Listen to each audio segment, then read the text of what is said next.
रायजो राजाफोरनो बे समाव नोंथांमोनखौ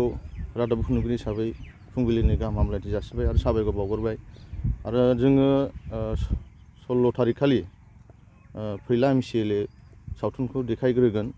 बिनि उनाव अखानायै 17 थारिख डिसेम्बर खालि आलायारन बर'नि गिबिसिन सावथुनखौ जों दिन्थिफुंगोन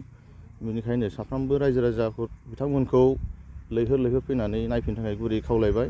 आरो जोङो टिकेटखौ 15 थारिख खालि गाबोननिफ्राय जोङो होनाय जागोन जाय बिथांमोना सिगांग्रो लाग्रोनो गोसो दङबा बिथांमोना लाबोग्रोनो हागोन आरो जोङो फुंबिलिनि मथा-मथि 8 बाजिनिफ्रायनो आरम्भ खालामगोन गाबोननिफ्राय टिकेटखौ आलायारननिखौ ओमफ्राय MCLAनिखौबो जों गाबोन होखागोन गाबोननिफ्रायनो देखायगोन नामा गाबोननिफ्राय देखाया माबानिफ्राय मा होनोमोनलाय 16 थारिख डिसेम्बरनिफ्राय जों देखायगोन टिकेटखौ लाग्रोनो थाखाय नोंथांमोना माबायदि बेब'स्था खालामदों जोङो बाहायनो एभेलेबेल मथा-मथि पाब्लिकनि थाखाय एभेलेबेल टिकेट खालामना होनाय जाखागोन आरो जाय बिथांमोना टिकेट मोना जाजानो गिजोबा जों एकदम रेडि जाय बिथांमोना टिकेटखौ मोना जानो गिजोबा जों दङ टिकेटनि थाखाय कन्टेक्ट खालामनो हागोन गोसोबायदि जोंनि कमिटिनि मानसिजों बा आंजों बा सोरजोंबाबो खालामनो हागोन जों एभेलेबेल टिकेटनि थाखाय ओंखायनो साफ्रोमबो रायजो राजा बिथांमोनखौ बर'नि गिबिसिन सावथुन आलायारन बेखौ बयबो नायनो होननायखाय जों बेंटल हालामाव हांख्रायना लाबोनाय जाबाय बेनिखायनो नोंथांमोनखौ बयखौबो